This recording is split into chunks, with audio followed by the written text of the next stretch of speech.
As noites pareciam mais longas agora, mais densas, como se o próprio tempo se arrastasse, sufocado sob o peso de algo que não podia ser nomeado. Elias estava em seu quarto, a janela entreaberta, o vento gelado balançando lentamente as cortinas. E mesmo assim, ele suava. A camisa grudada ao corpo, o rosto pálido, os olhos fundos. A dor de cabeça latejava como um tambor nas têmporas. Havia acordado de novo com a sensação de estar coberto por algo viscoso, sujo. Mas suas mãos estavam limpas. O espelho dizia isso. Só o espelho. Elias estava sentado à escrivaninha, rabiscando frases soltas em um caderno de anotações. Alucinação. Cansaço extremo. Estresse pós-traumático. Tudo isso pode justificar os lapsos. Sentado à escrivaninha, rabiscava frases soltas em um caderno de anotações, tentando montar um perfil, uma lógica. Ainda acreditava no Sr. Emanuel. Ou queria acreditar. Há um padrão. Sempre há um padrão. Mas fora dali, a lua cheia se erguia no céu como um olho cruel. E na floresta que margeava a vila, algo começava a se mover. Na beira da vila escura, quase à margem da trilha que levava às colinas, uma casa simples e isolada vibrava, com o riso de 6 amigos. Léo contava uma história absurda sobre um policial bêbado. Bia ria alto. Ana balançava a cabeça, fingindo reprovar, enquanto Rui e Caco discutiam qual filme de terror era o mais realista. Pedro, o dono da casa, terminou sua cerveja e disse, apontando com o polegar: "Vou pegar mais lá no celeiro. Tá tudo no freezer de lá." Ele saiu pela porta dos fundos, tropeçando nos próprios chinelos. A casa ainda vibrava com conversas até que veio o primeiro som. Um estalo. Seco. Como se algo pesado pisasse sobre galhos. Depois, arranhões. Lentos, profundos, do lado de fora, como garras riscando madeira com fúria contida. As luzes piscaram. Bia se levantou. Foi o Pedro? Ninguém respondeu. Caco se aproximou da janela. Nada. Apenas o reflexo do próprio rosto e a escuridão absoluta além dele.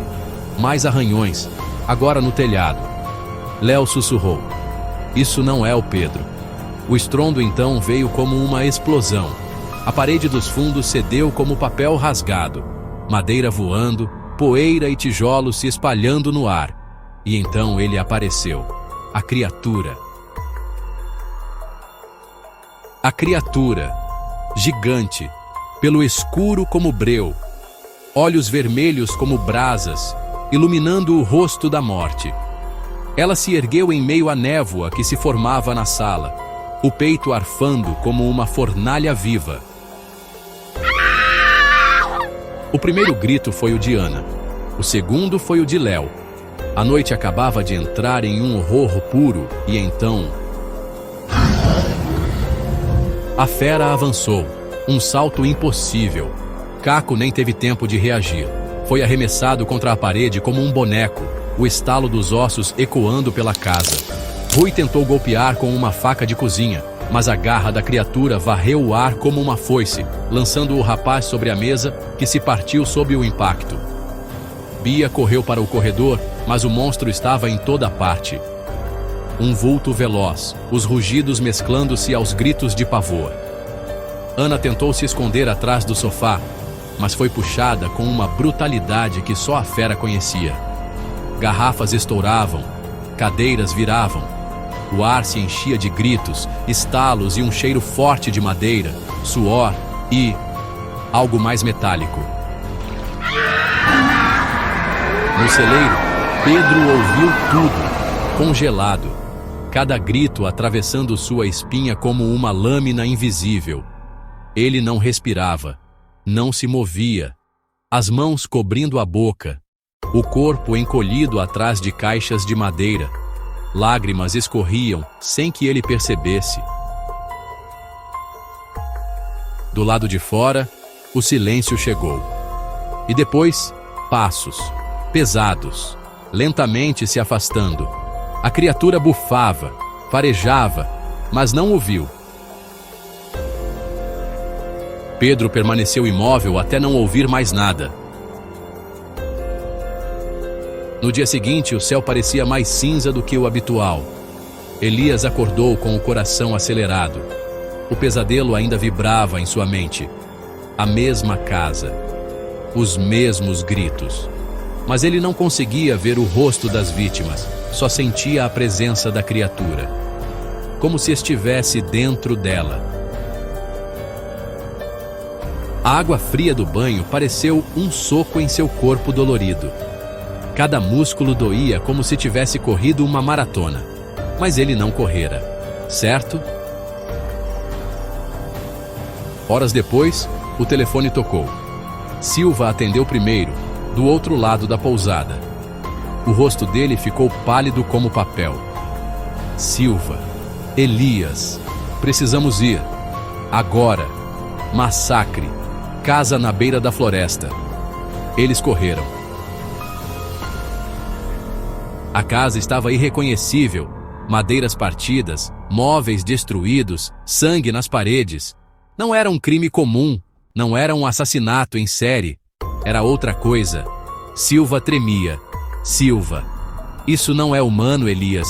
Isso é o diabo. Outros policiais, chamados de cidades próximas, mantinham distância, murmurando palavras como maldição, demônio, mal antigo. Elias se ajoelhou perto do que sobrou do sofá. Seus olhos buscavam lógica entre os cacos, mas não havia pegadas. Não havia arranhões compatíveis com nenhuma ferramenta comum, nenhuma arma, nenhum padrão, nada além do impossível. Elias, não é magia, não é maldição. Isso é alguém, um assassino, um doente. Silva se aproxima, questionando a crença de Elias.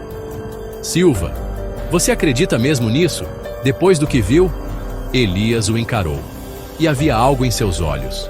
Cansaço e uma fúria contida.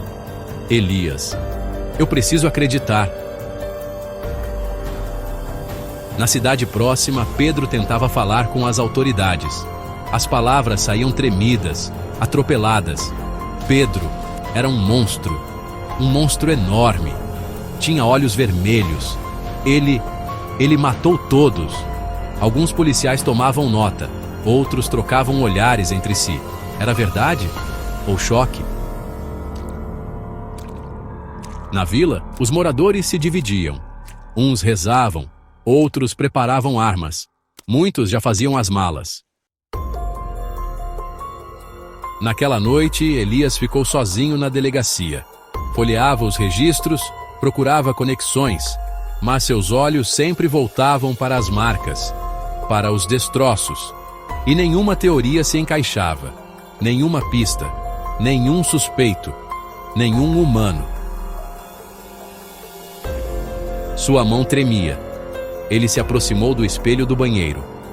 Olhou para o próprio reflexo e, por um segundo, jurou que os olhos, apenas por um segundo, haviam brilhado em vermelho. Mas piscou. Estavam normais. Elias. Deve ter sido cansaço. O detetive Elias insistia que o assassino era humano, que a lógica prevaleceria, que tudo, por mais sombrio, tinha uma explicação concreta. Mas naquela noite, a fera havia se mostrado. E o que Elias não sabia era que a verdade estava mais perto do que ele poderia suportar, escondida não nas sombras, mas no eco de seus próprios passos.